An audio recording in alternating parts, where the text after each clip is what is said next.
Mi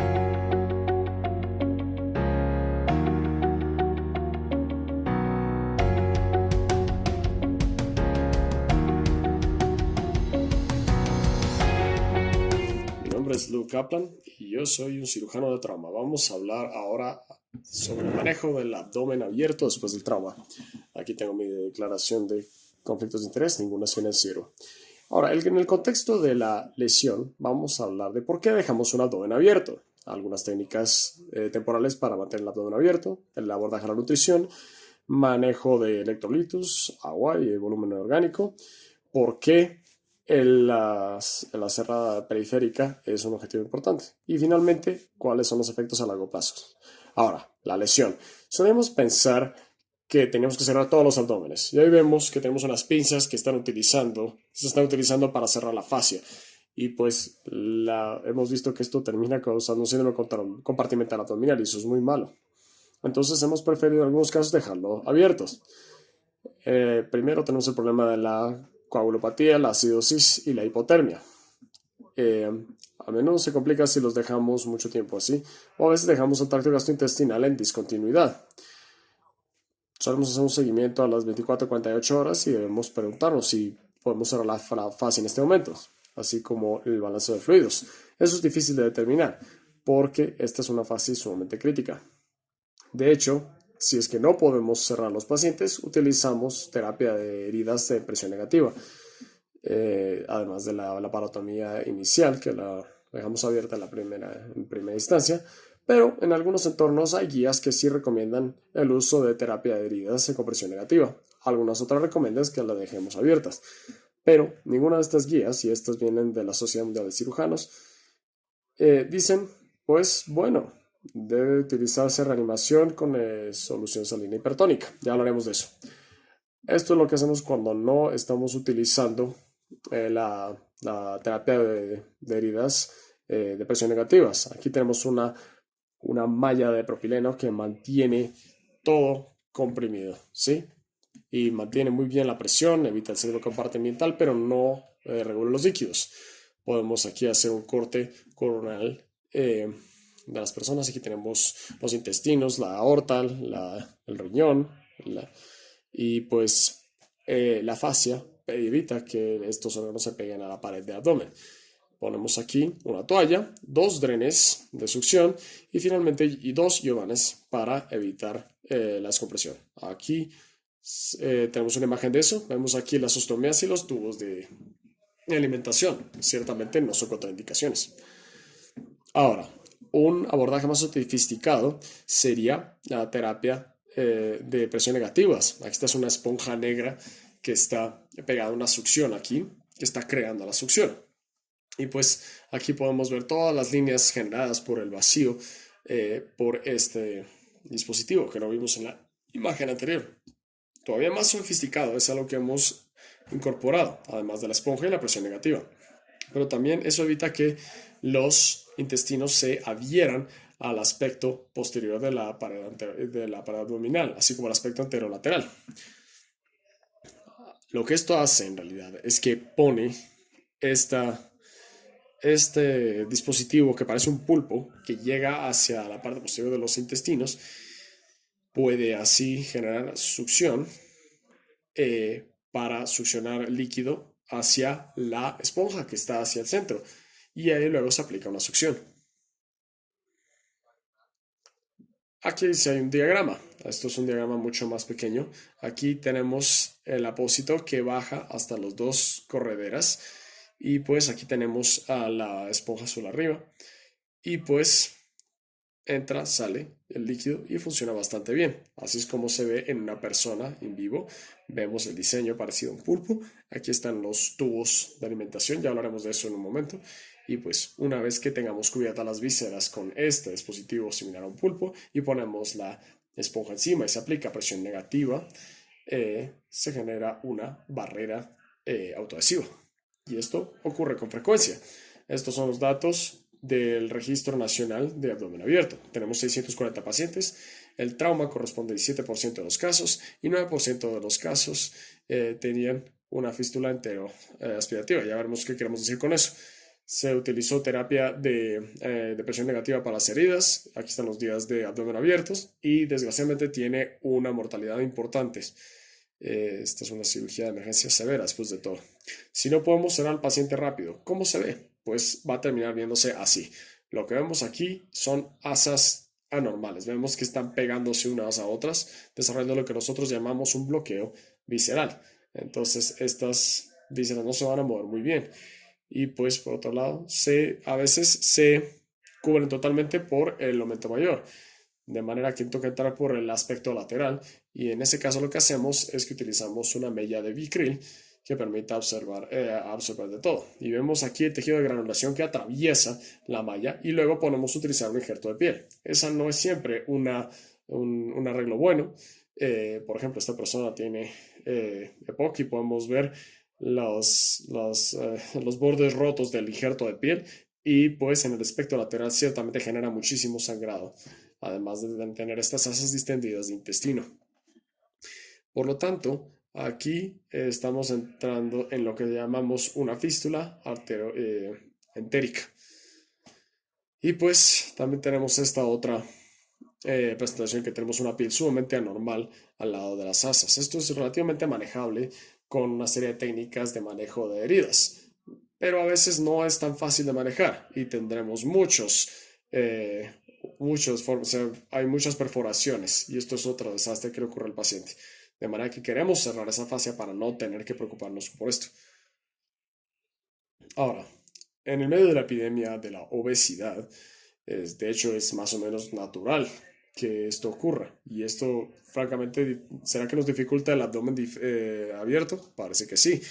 Aquí tenemos los días en promedio de estadía. Aquí tenemos los pacientes con peritonitis, aquí tenemos los pacientes con trauma, y aquí son todos los pacientes juntos, que están identificados por un índice de masa corporal por debajo de 30. Pero cuando sube de 30, todo sube. Sí, las flechas azules indican a los pacientes de trauma. Si es que los agrupamos, no obesos y obesos, también la estadía hospitalaria es más alta. Aquí acabamos de pasar justo por encima de las 2 semanas, y los otros se demoran casi 3 semanas, un poco más. Estamos hablando en tiempo según días versus índice de masa corporal, y parece que se correlaciona directamente. Pero las complicaciones sorprendentemente ocurren menos en los obesos. Tal vez esto refleja la terapia más agresiva que les aplica comparados con los no obesos. Pero el cerramiento de la fascia tal vez es mucho más difícil de lograr, y los días de abdomen abiertos claramente son más largos para obesos. Ahora, además de todo eso, hay que considerar que estamos perdiendo electrolitos, proteínas, fluidos. Entonces, el soporte nutricional es sumamente importante. Podemos pensar en nutrición entérica temprana, y se puede clasificar a los pacientes en el hecho de que hayan tenido alimentos 3 días antes de la cirugía. Entonces ahí se puede utilizar fórmula no elemental, se puede utilizar enzimas limítrofes, y pueden necesitarse micronutrientes. Ahora, si no son pacientes bien alimentados, si ha pasado más de 3 días desde la última vez que comieron, una fórmula elemental que se absorba correctamente tiene mucho más sentido, porque el borde luminal, porque las células en cepillo luminal se han perdido, y habrá que utilizar, por supuesto, micronutrientes, y pues para aquellos que dejamos en descontinuidad, o sea que tuvo que extraerles o que han perdido algo de asas de intestinos, pues tal vez debería utilizarse una nutrición parenteral. Si es que se va a utilizar una nutrición luminal temprana, quiere decir que los pacientes no han completado su reanimación, que no necesitan vasopresores y que no vamos a tener isquemia intestinal. Todas estas son contraindicaciones. ¿Y qué podemos decir sobre los pacientes con fístula? Pues, si han sido reanimados y que han tenido una fístula por debajo de 500 mililitros en 24 horas, y si es que está por encima de la unión ileoyeyunal, entonces se puede utilizar un catéter de acceso distal. Ahora, si tenemos más de 500 ml en 24 horas y el sitio proximal y la fístula se encuentra en un lugar donde no podemos poner un catéter, pues entonces debería utilizarse un abordaje parenteral. Si se está preguntando de qué hacer con la albúmina y prealbúmina, pues la verdad es que ambos son reactivos de fase aguda, y pues tienen una realmente un pool de carga negativa. Y pues para utilizarlas apropiadamente se debe resolver todas estas interrogantes. Y una buena guía para hacerlo es ver la proteína C reactiva. Ahora, ¿qué hacemos con el volumen? Estamos hablando de solución salina hipertónica y estrategias de reanimación. Se parecen mucho, pero no son lo mismo. Como estos, ¿no? Uno de estos es mi perro y el otro es un oso. Si es que articulamos un protocolo de abdomen abierto postlesional, vemos que hay protocolos que dicen desde el 2013, han dicho cosas parecidas. Este es un protocolo de 2019. Todos los pacientes empiezan con solución hipertónica a 3% a 30 ml la hora. Ahora, eh, a las pérdidas la mitad de los pacientes tienen pérdidas por la terapia de presión negativa, tendrán relapsos en el segundo día, 24 a 48 horas, y finalmente tenemos que tener un abordaje de 2 carriles si es que no se puede cerrar inicialmente el abdomen abierto. Existe este protocolo, fue dado en 60 pacientes comparado con 78 controles y funcionó bien. Aquí tenemos la línea antes del protocolo y después del protocolo. Y en la mayoría de los pacientes que fueron tratados con el protocolo, de hecho lograron un cierre de fascia. Por supuesto, la intención aquí era preguntar, ¿la solución hipertónica, eso es saludable? ¿Eso es seguro? Y pues vemos aquí la osmolaridad y el anion gap, pues cambia, por supuesto, esperábamos eso. ¿Pero tiene acaso un impacto medible sobre el pH o la creatinina sérica? Realmente no. Tal vez sugiere que hay un pequeño cambio del pH a las 48 horas, pero se normaliza a la semana. Si hacemos la pregunta, ¿tiene un efecto sobre la lesión renal aguda? Ahora, esta es una diapositiva compleja. Si es que vemos a las barras en colores sólidos, son aquellos que recibieron solución hipertónica, y los que están punteados no recibieron soluciones hipertónicas. Y vemos la tasa de cierre de abdomen a las 48, 96 y 7 días. Ahora sí 7 días. Realmente la diferencia no está marcada. También vamos a hablar un poco sobre fisiología del cloro, porque habrá que ponerle atención a cuánto cloro le estamos dando a los pacientes, sobre todo si estamos utilizando solución hipertónica en bolo. ¿Por qué? Porque irrumpe en todo, en la presión arterial, en la función renal, en la función gastrointestinal, etc. Y de hecho, aquí tenemos un impacto en forma de U, en hipocloremia e hipercloremia, alrededor de 120 milimoles por litro. Y eso sí aumenta la mortalidad. Entonces hay un rango normal, en el cual la hipercloremia realmente no es tan grave, pero hay que monitorarlo. Ahora, ¿qué podemos utilizar? ¿Qué tal si utilizamos lo que hacen los nefrólogos? O sea, una reanimación a través de diálisis. Ahora, le- realmente el DPR tiene muy buenas propiedades de absorción. Cuando utilizamos una solución de diálisis, funciona muy bien. Esto aumenta el efecto de diálisis de abdomen abiertos, maneja los fluidos bastante bien. Sí tiene tiene aclaramiento de fluidos y aclaramiento de electrolitos. Lo que eso hace es que toma una solución al 2.5 y pues en la primera hora entra con 800 mililitros hora y después se continúa con 400 mililitros hora hasta que haya terminado el aclaramiento. ¿Y cómo se ve? Pues más o menos así. Aquí tenemos una incisión relativamente pequeña.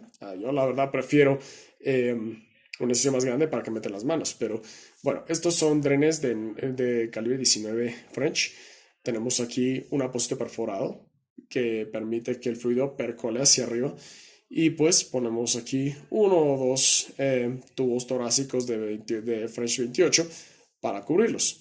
De manera que el tubo torácico es la forma en la que el fluido puede salir. Y así es como se ve una vez que se termina. ¿Sí? El mismo apósito autoadhesivos. Hay dos fuentes de flujo aferente y uno para el flujo eferente. Ahora, ¿cuáles son los beneficios? Pues genera vasodilatación y eso apoya el flujo orgánico de sangre. Eh, Reduce el edema total del cuerpo basado en su efecto de diálisis. También logra mejor el cerramiento de la fascia primario. También cae la carga de citoquinas, también apoya el metabolismo cerebral y de la glucosa. Ese es el tipo de cosas que ocasionalmente nos pasamos por encima cuando estamos utilizando una solución salina normal para reanimar. Pero hay retos, por supuesto. La DPR se confunde con la CPR, con la resucitación cardiopulmonar. También se confunde con la diálisis, especialmente con los pacientes cuando de hecho entran a ver el paciente. Tampoco se puede utilizar esto cuando todavía no se haya controlado la hemorragia y no se puede hacer empaquetamiento. Y pues también implica un análisis que realmente no siempre consideramos, como por ejemplo la farmacodinamia, ¿sí?